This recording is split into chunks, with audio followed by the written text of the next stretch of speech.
Welcome to Module 2 of the Antioch Baptist Church Virtual Entrepreneurship 3 Conference 2021. My name is MJ, and I'll introduce our speaker, Karlene Sinclair-Robinson, who will speak to you about emergency relief programs. Karlene Sinclair-Robinson is a best-selling author of Spank the Bank, The Guide to Alternative Business Financing. She's also an entrepreneur, speaker, instructor, and motivator. She's been dubbed the Queen of Business Financing and Business Knowledge Superstar with over 14 years of business experience. Karlene is the managing member of KSR Solutions, LLC, a business consulting and financing firm. She's been successful in assisting hundreds of clients, even those with less than stellar credit. When banks say no, Karlene is someone you will want to know. She's experienced in finance, management, leadership, and more. Her firm focuses on the key solutions to help clients grow their enterprises, including creative strategies for small business growth, business financing strategies, business plan and pitch development, new business development, strategic planning and development, and business management and operational reviews. Karlene has also been featured in numerous media interviews and articles such as Small Business Management, Entrepreneurship, Access to Capital and Alternative Financing, Leadership, and more. She's also considered an expert to follow on social media, especially on LinkedIn, Twitter, and Facebook. Karlene will describe the latest information on SBA's PPP, EIDL, and other COVID-19 relief programs, and I will turn it over to her now. Thank you so much for having me. I really appreciate it. The opportunity to continue serving business owners through whatever medium that's available to help grow and sustain business owners through the pandemic and more. This is why we're here sharing as much information as we possibly can to help make sure you're aware of what is out there. So I was asked, of course, to share in relation to the federal type and potential other local county government programs that might be available to help your business where you are.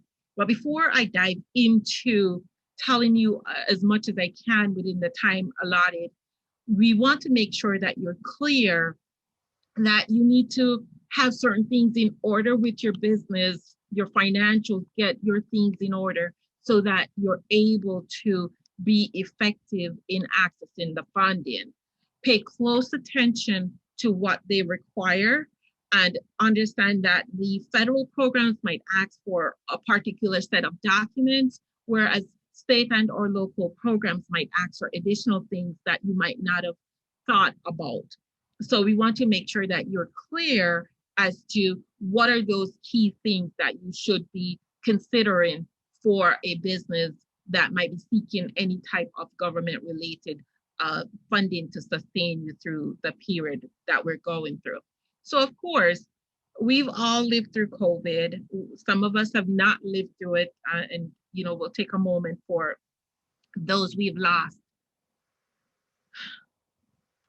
With that said, we want to make sure that you are clear as to what programs would be beneficial to you and what might not be beneficial to you. At the end of the day, there are opportunities to help. If you need additional support through our organization here at Community Business Partnership, you do want to check and see if you can get the added support, the benefit that's available to helping you through whatever period you're going through. And as you continue to learn through this entrepreneurship program that your church has, definitely stay connected.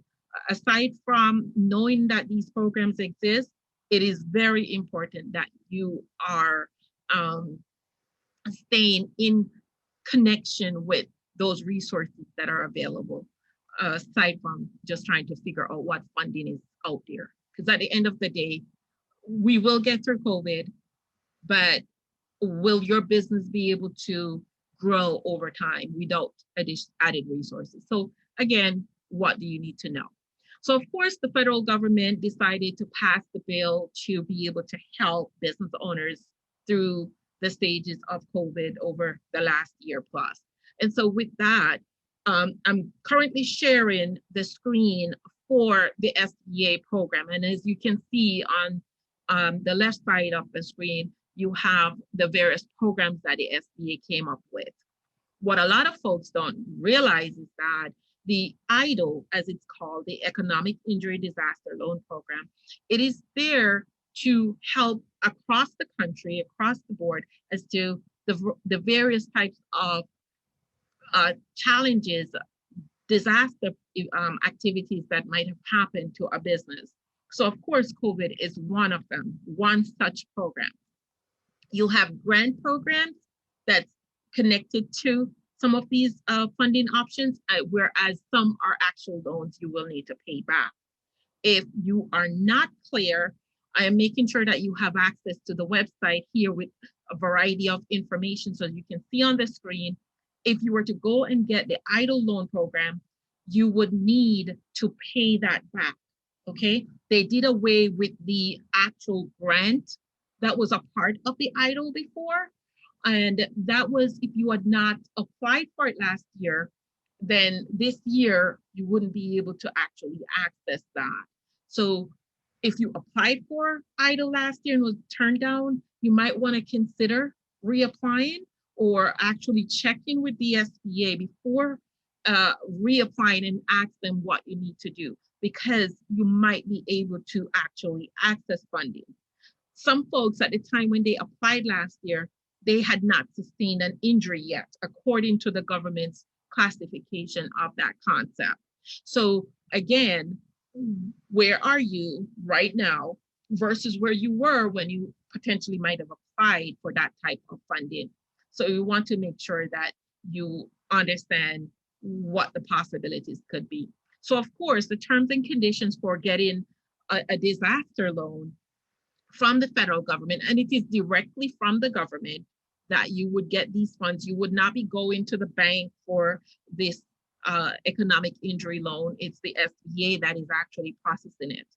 And you know, before COVID came and the classes that I would teach on financing a business, I always would tell clients, and I'm telling you now, this is the only time you can go directly to the federal government, to the SBA, to actually get funds. Whereas the other programs would go through your bank or an approved intermediary lender to get you access to the capital that you need.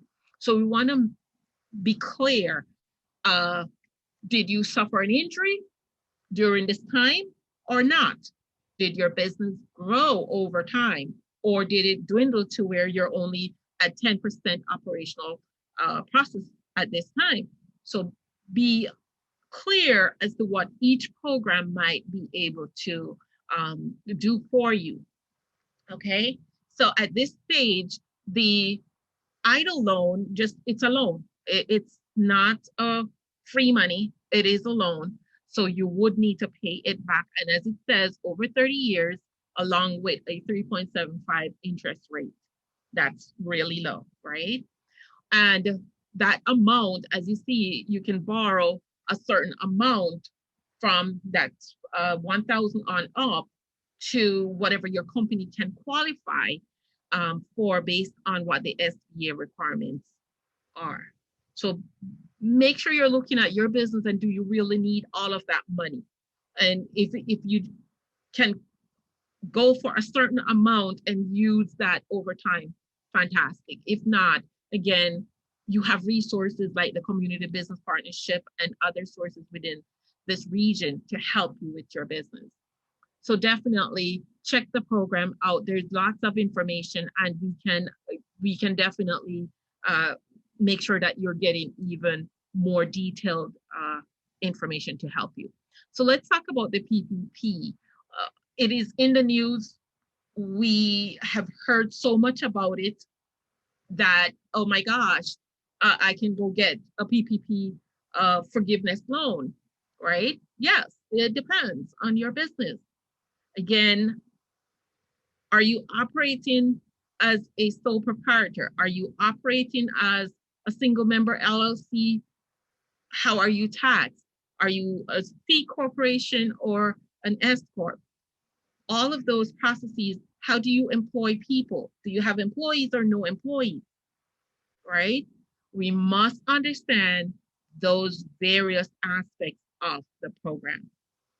So for the new changes from the last year, if you did not apply for the PPP before, you should consider doing so now.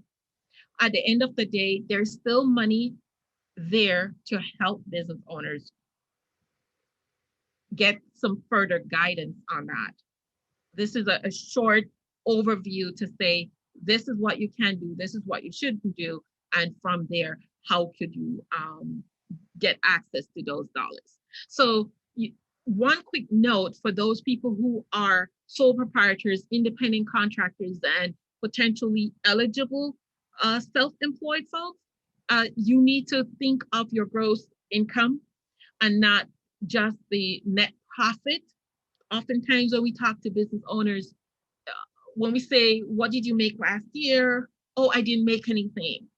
Well, did you not operate the business and put any money in the bank account at all? We want to understand, did you generate any revenue at all? It's not just whether you made a profit or not. It's asking that question directly. Did you generate any revenue? So that is one thing to note in the sense of how you're going to work towards calculating whether or not you could qualify for the PPP. And I would suggest that you go to our website, Community Business Partnerships website at cbponline.org, and register to attend some of the more expansive training where you could even get to ask more questions around what these programs can do to support your business.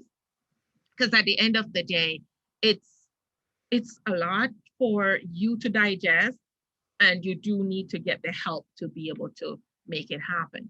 So with that said, for the same sole proprietors and independent contractors, utilizing the process of retroactively looking at your Schedule Cs, what did you submit on the old form if you had submitted?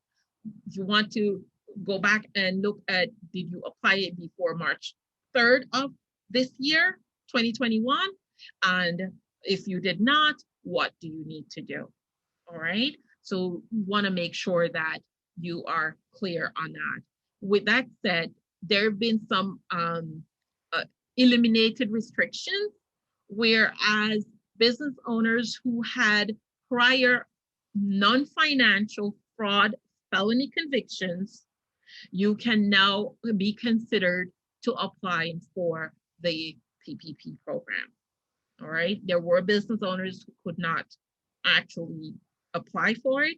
And so we want to make sure that you are aware of that. Also, clarification of all persons lawfully residing in the US have access to the PPP program according to the current changes that have been made. So if you are, again, an independent contractor, right, your employee, the company you're contracting with cannot file for a PPP loan with your information because you're not an employee to that company. But you as an independent contractor can go and apply. So take, advantage of it. And when I say advantage, I mean in a good way, right?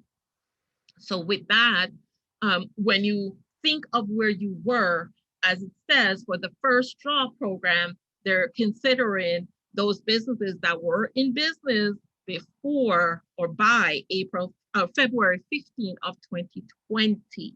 So there are certain measures from 2020 that are still in place that you must pay attention to. And then what is the period of time? So borrowers can set a covered period to use the PPP loan funds from 8 to 24 weeks over that period once you get the funds from the government. Okay. What are the, there are definitely expanded expenses that you can use these for. They were seriously only looking at you using those funds for payroll related expenses. Okay, so a lot of folks didn't realize this, and I am sure they're going to be in trouble with the government having to pay back more than. So at this time, business owners must apply on or before May 31st of this year, or until the funds are done for the PPP. So if the funds run out on April 30th, then the program will close. Please note, you need to go to your bank for this. If you don't go to your bank, you will not be able to access it. Now, depending on your bank, I am not, some banks actually had challenges, whereas some banks were more effective with processing these loans. If you understand your bank, then you might have the possibility of being able to qualify or go through them to be able to get it. Last year, a lot of challenges because some business owners were with banks that were not on the approved list as an intermediary lender to the SBA. So if your bank is not an intermediary lender to the SBA, then you would not be able to ask them about the PPP program. Now the government has expanded what companies would be on the list as a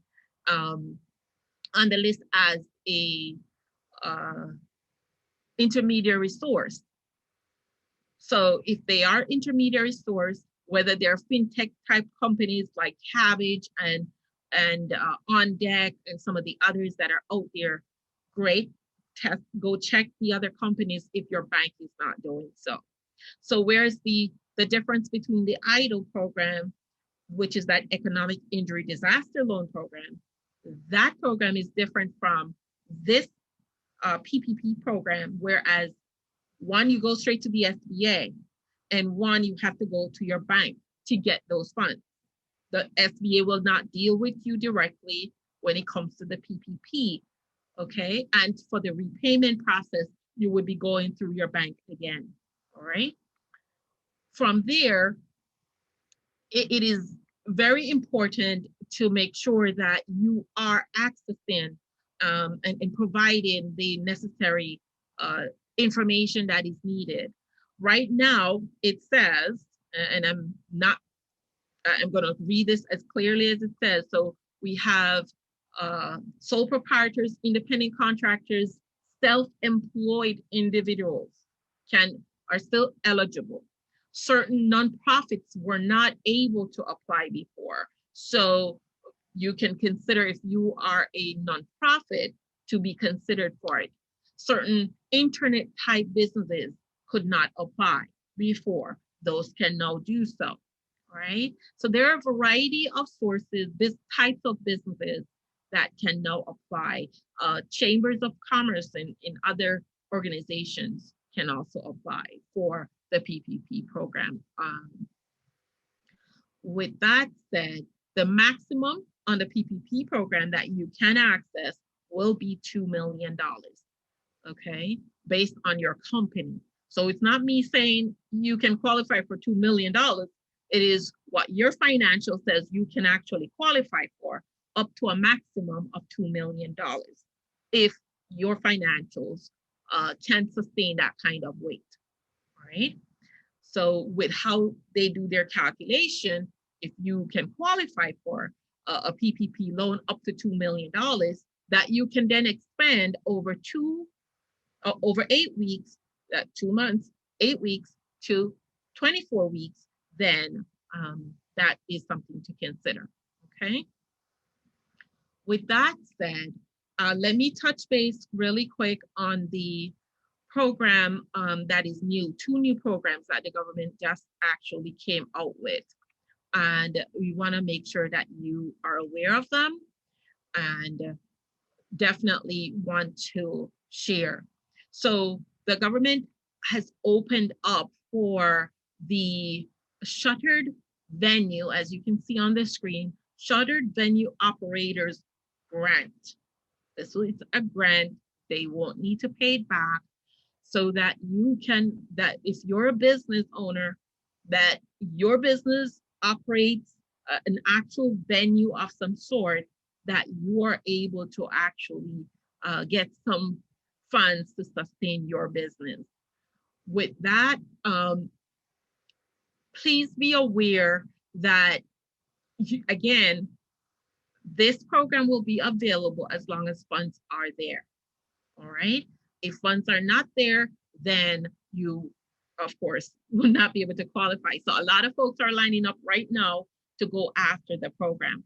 So as you can see on the screen, as it talks about, the amount that you can qualify for, again, the eligible sources that can get this: live event promoters, theater companies, producers, performing arts.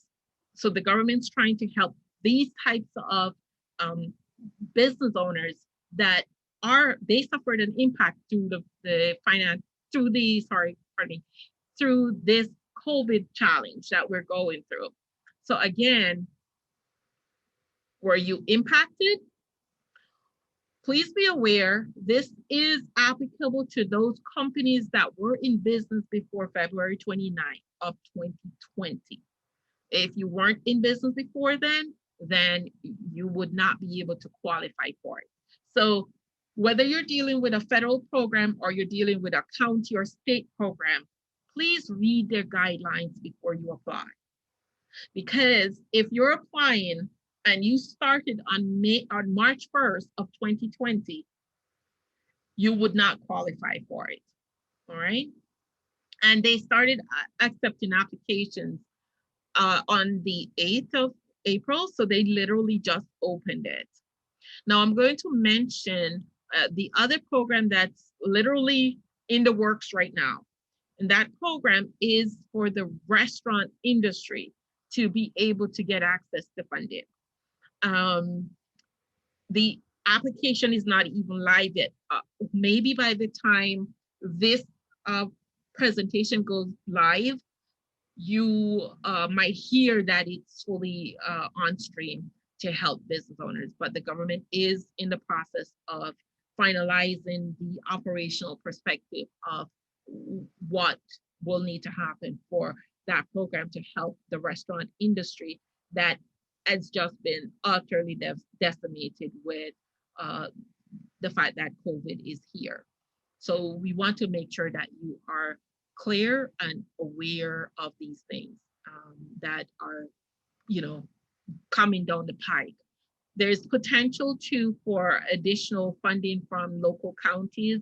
There are loan programs at Community Business Partnership. We have a few small loan programs that are there to help business owners through this process.